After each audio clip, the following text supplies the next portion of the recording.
Hello friends, welcome to quick English. आज हम सीखने वाले हैं use of many and much. Much, many. Much means a large amount of, amount means मात्रा, many means a large number of, संख्या।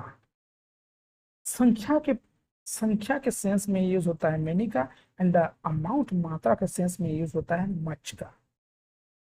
Much का use होता है अनकाउंटेबल नाउन के साथ, एंड मेनी का यूज होता है काउंटेबल नाउन के साथ। In example, I don't have much money. Money जो है अनकाउंटेबल नाउन है, दैट्स वाई जो है हम यूज करें हैं मच का। There is too much noise in this class. Noise noise भी अनकाउंटेबल है, इसलिए इसके साथ भी यूज होता है मच का।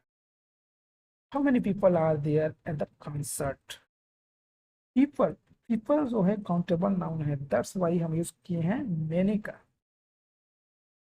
Next example, I spend many days there. Days, दिन भी काउंटेबल नाउन है, इसलिए यहाँ भी यूज किया गया है मेनी का।